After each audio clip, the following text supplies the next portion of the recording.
नमस्कार दोस्तों, मेरा नाम है गुंजन कुमार। मेरे यूट्यूब चैनल में आप सबका स्वागत है। आज मैं भगवान की बातें करूंगा कि जितनी ज़रूरी भगवान की भक्ति की है, उतनी ज़रूरी आपकी श्वास की है। जिस दिन आपकी श्वास निकल जाएगा ना, उस दिन आप भक्ति नहीं करोगे। इसलिए कि जब आपके पास समय है तो आप भगवान की भक्ति को अपने तरफ जरूर रखो, अपने बस में जरूर करो भगवान को। आप दिन रात मेहनत करते हैं। आप भगवान के लिए क्या करते हैं? कभी आपने भगवान के बारे में अगर सोचते हैं तो क्या आपके साथ भगवान कभी अन्याय किए हैं? भगवान कभी किसी को अन्याय नहीं करते। जब भी करते हैं तभी न्याय करते हैं। पर हम सब क्या करते हैं कि हम भगवान को पीछे रख देते हैं और जो कर्म है, या अच्छा हो या बुरा, हम खुद करना शुरू कर देते हैं। तो उस हिसाब से हमें सर्टिफिकेट मिल जाता है, हमें नंबर मिल जाता है। आप बताओ कि आप भगवान के भक्ति करने से आपको क्या दिक्कत आती है? कुछ आता है? मैं सच कहता हूँ कि भगवान को भक्ति करना बहुत ज़रूरी है।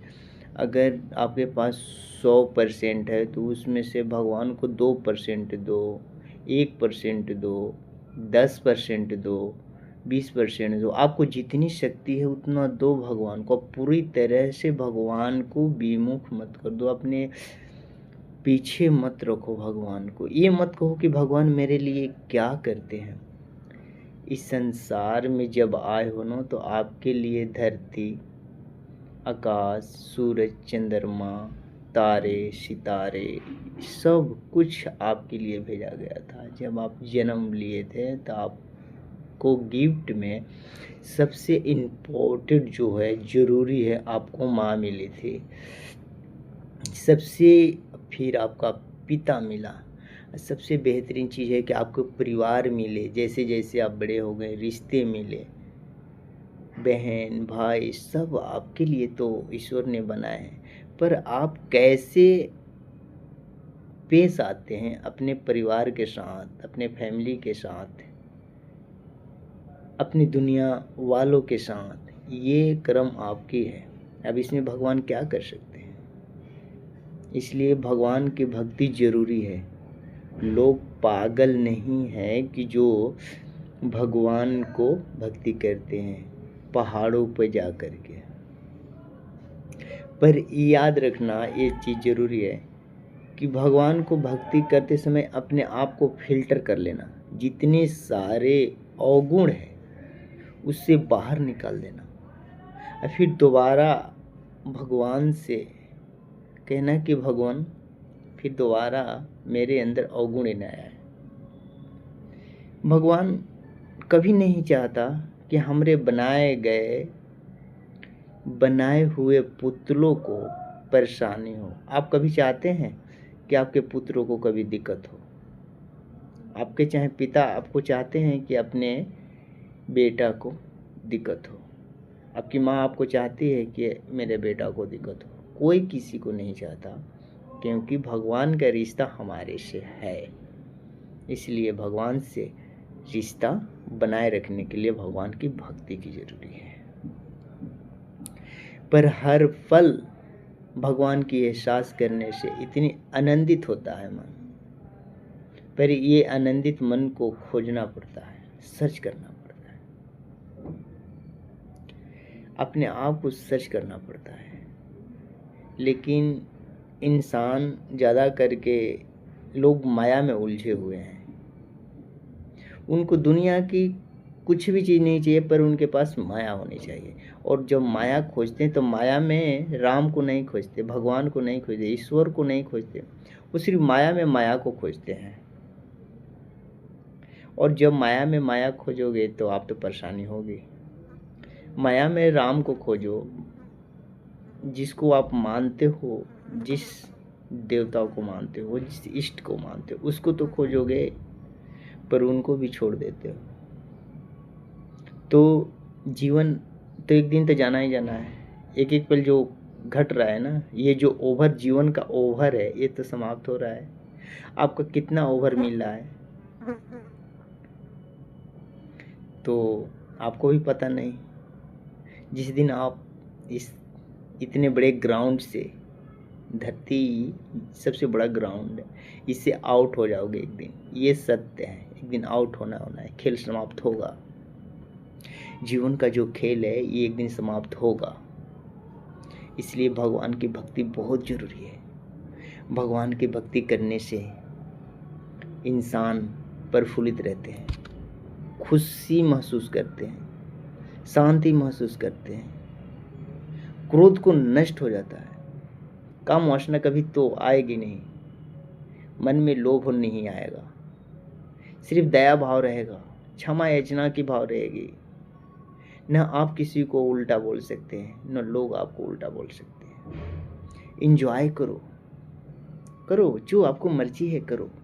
मान और मर्यादा में रहकर भगवान की भक्ति के साथ साथ अपने हर इंजॉय करो।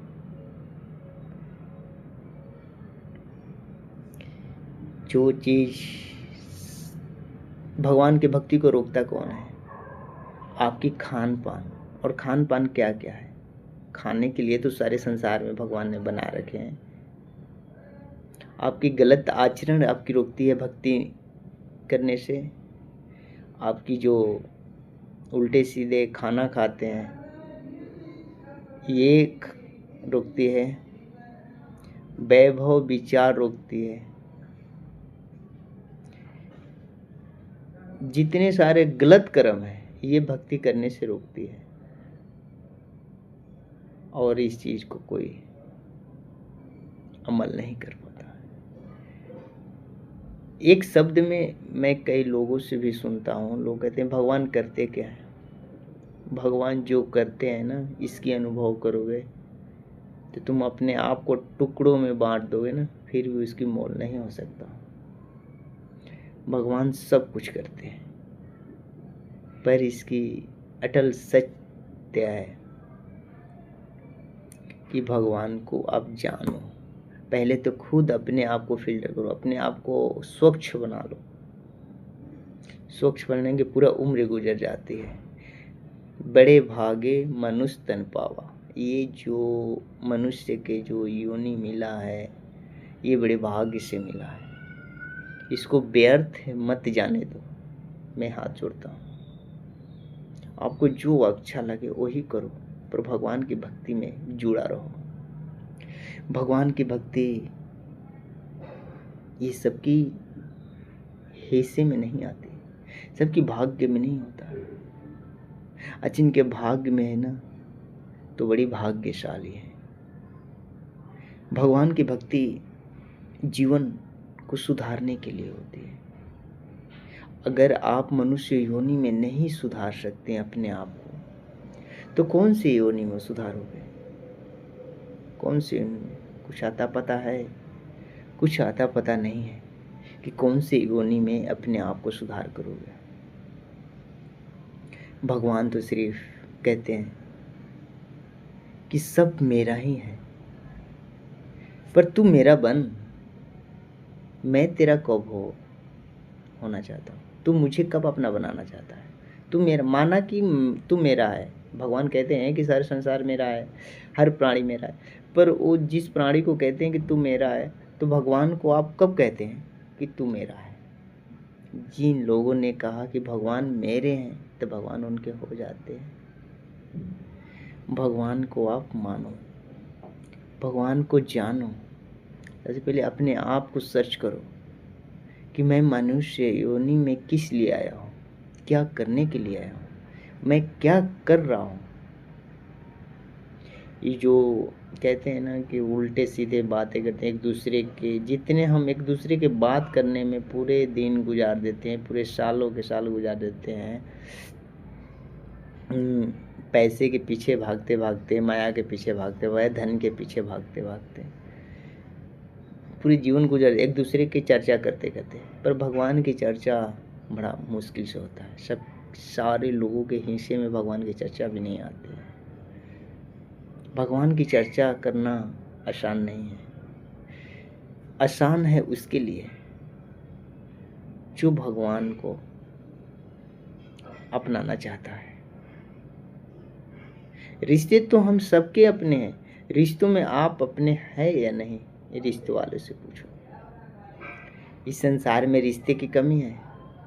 कमी है तो फरिश्ते की। रिश्ते में फरिश्ते हैं, उसी को लोग माने करते हैं। आप अपने आप को फरिश्ता मानो, क्योंकि जो लोग आपसे रिश्ता निभाना चाहते हैं ना, तो आप अपने आप को फरिश्ता मानो, क्योंकि ये शरीर जो है ना, शरीर के अंदर जो बैठा है वो फरिश्ता ही है। जिस दिन वो निकल के चले जाएंगे ना, ये शरीर कोई काम की नहीं है। ये शरीर तो एक मिट्टी था, सबको पता हुआ है कि शरीर एक मिट्टी है, भगवान ने इनको रच रखा है। लेकिन इस शरीर के अंदर भगवान की जो आत्मा है, जो अंश है, इनको तो पता नहीं कब चले जाएंगे, जिसे आप श्वास कहते हैं। तो नमस्कार दोस्तों, मेरे YouTube चैनल पे स्वागत है। मैं फिर से कहूँगा कि अगर आप मेरे वीडियो को अगर पसंद लगे तो शेयर और लाइक ज़रूर करना और सब्सक्राइब भी कर लेना, क्योंकि इस धरती पर बड़े भाग से मनुष्य तन मिला है, तो भगवान की चर्चा करना बहुत ज़रूरी है। और आप भी भगवान की चर्चा करें और मेरे वीडियो को लाइक सब्सक्राइब ज़रूर कर लेना। अगले वीडियो फिर से आपको पोस्ट करूँगा। नमस्कार।